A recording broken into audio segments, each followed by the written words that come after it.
Running a small business means I wear lots of hats. When I put on my hiring hat, I can count on LinkedIn Hiring Pro to make it easy. LinkedIn Hiring Pro helps manage my hiring workflow, puts my job post in front of a unique network of professionals, and matches me with the best candidates for my business.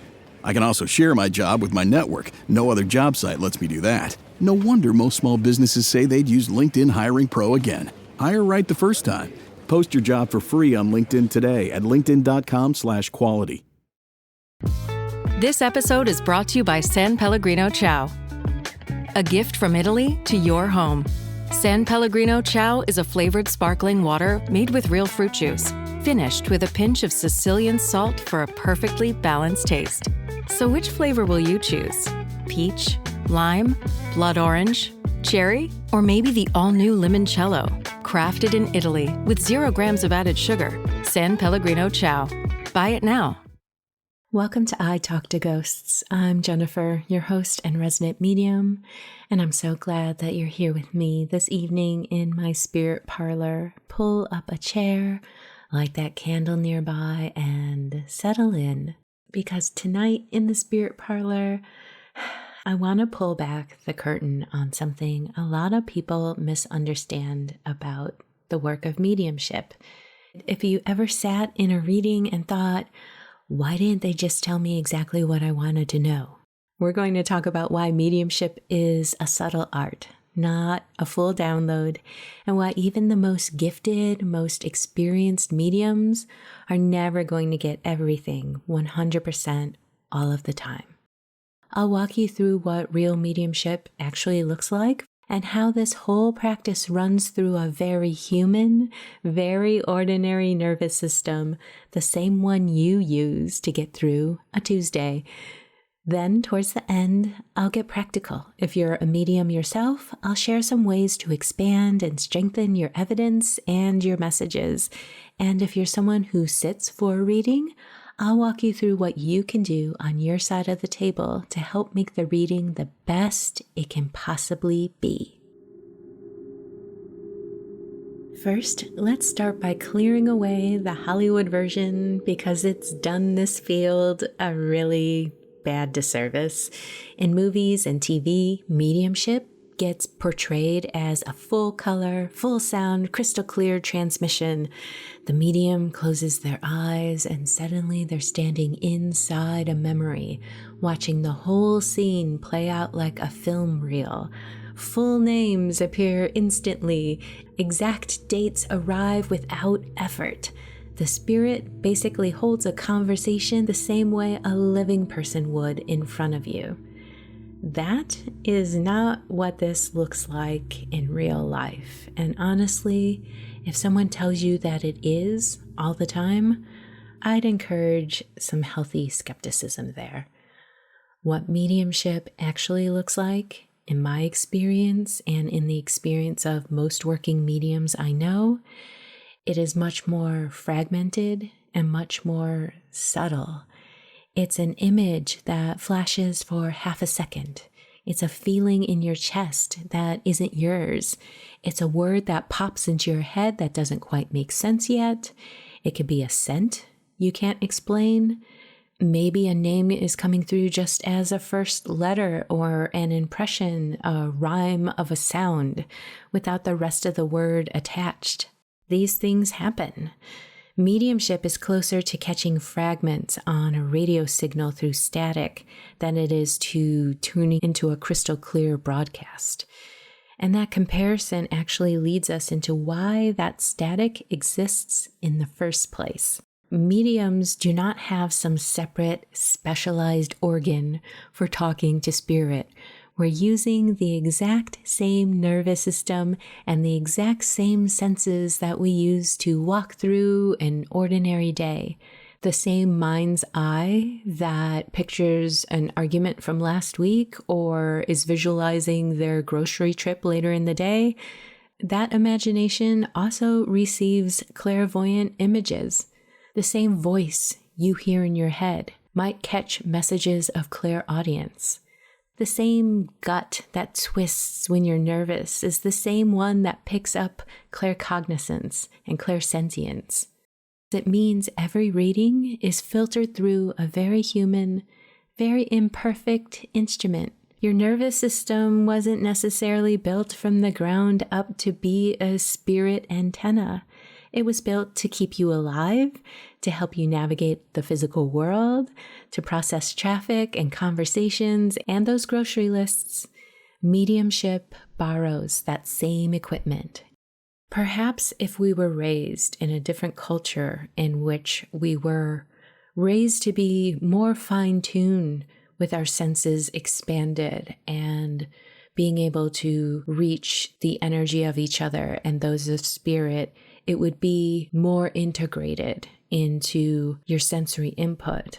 But as it is, most people, we were raised in an ordinary material world, and a lot of us were told that the information that was coming in wasn't true, was your imagination. So your nervous system and your brain very much adapted the knowledge that you're only supposed to be using your senses to navigate this physical world. I believe the more you can break out of that notion and expand yourself into thinking and believing that your nervous system can do more than that and that there is more out there to connect with, the more you can do that, all the more stronger you will be as a medium and an intuitive. But because our nervous system is being used for our physical human existence, of course, the otherworldly signal is not perfect. Of course, some of it gets lost, misread, or translated a little clumsily. Think of it this way.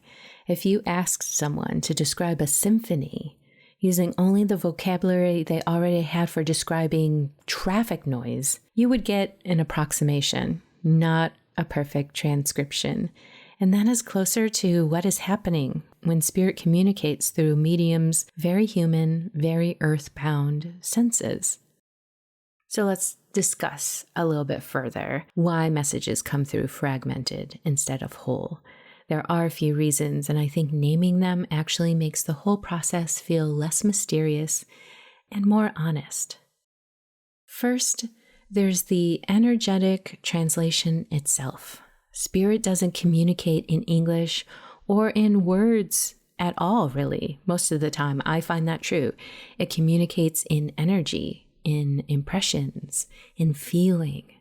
The medium has to translate that energy into language in real time, the same way a translator working between two languages has to make quick decisions about which word best captures a feeling that doesn't map perfectly onto the different language. Something is always going to shift a little in that translation. Second, there's the medium's own filter. Every medium has their own life experience, their own vocabulary, their own blind spots. If spirit sends an impression of a specific kind of pain, and the medium has never experienced anything like that themselves, they might reach for the closest word or sensation they have rather than the exact right one.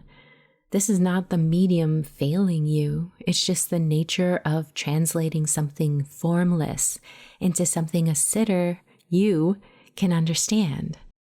Third, there's the sitter's own energy in the room. A sitter who is anxious, skeptical, or guarded changes the energetic conditions of the reading, sometimes in ways that makes it harder for information to come through clean. This isn't a blame thing at all. It's simply part of the dynamic. Two nervous systems and one spirit trying to have a conversation together. So your energy matters too. And then spirit itself doesn't always come through with a full agenda. Sometimes they're focused on delivering one clear piece of evidence and nothing else. Sometimes their intention is to comfort rather than detail. The goal on the other side is not always a stenographer's transcript. It's about connection. And I often say that spirit leads the reading. I am not there to expect any certain detail or event to come through. I am not there to put the reading on guardrails. I'm there to be as open and as receptive as possible so that spirit could come in with anything. And that is part of the wonder of it. There are so many energetic factors involved, from those from your sitter to those of the medium and what their energetic nervous system is doing at that given moment, or how they are prone to be. And then there is the energy from spirit. What if this is spirit's first time communicating in this way? What if they weren't good at visualizing things when they were alive, but they were really good at giving a speech, but your medium isn't very good at clairaudience? You just never know. And I often think that our energy and our personalities make a difference too, because as a human being, you don't always click and understand everyone that you meet in day-to-day life, right? Spirit is bound to be just as varied, and every reading is going to be a really curious experience as to how the energy can connect together. So for mediums listening, how can you expand your evidence? If you're a working or a developing medium listening tonight, hello. Here's what I want to talk directly to you about. Because while we can't force perfection, we absolutely can strengthen our ways of working.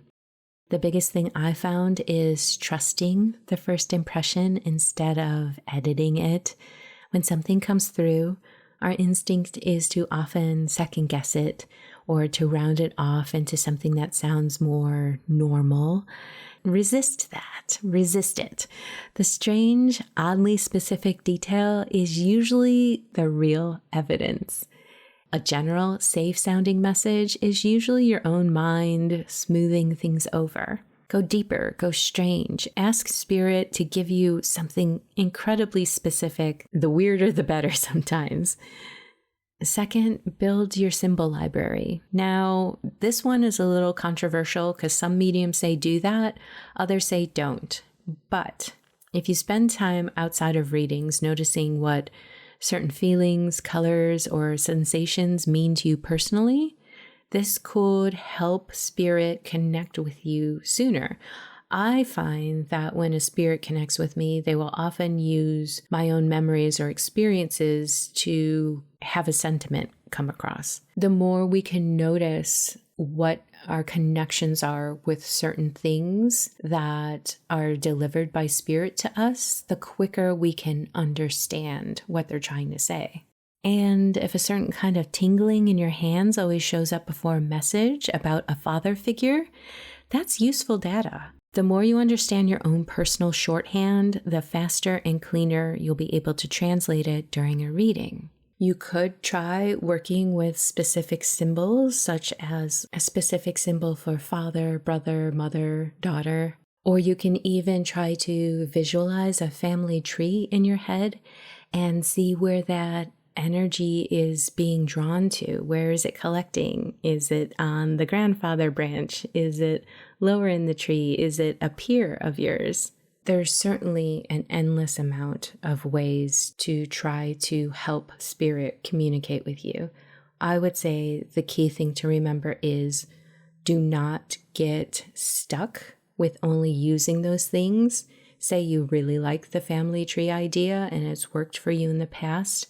Don't sit down for a reading and demand or even expect that a spirit can necessarily work with you in that way. You should always keep a certain amount of openness and lack of expectation. It is definitely a balancing act. Third, there are daily practices you can try, even in small ways. You can pull a card and describe what you feel before you flip it. You can sit with a photo of someone you don't know and write down impressions.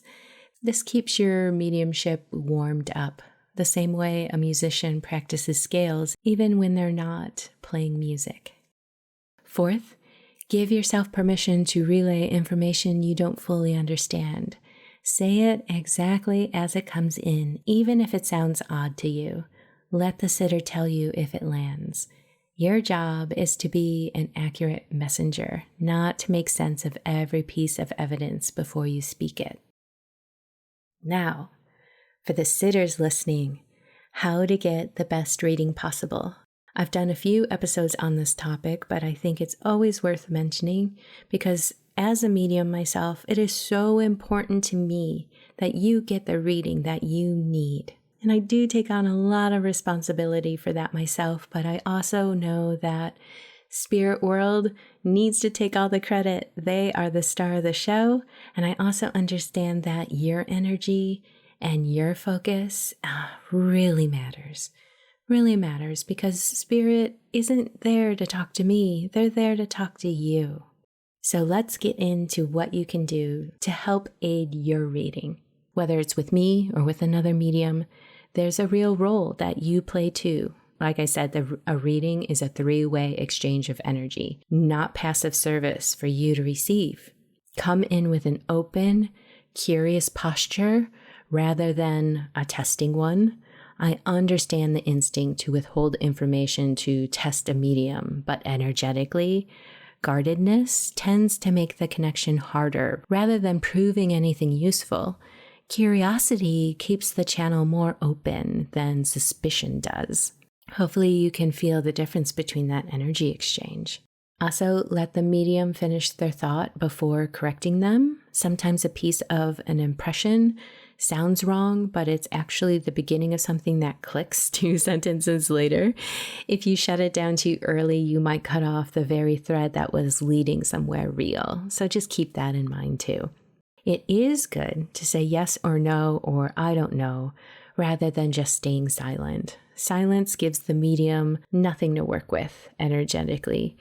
Even a quiet that doesn't resonate yet, it keeps the interaction and the energy flowing.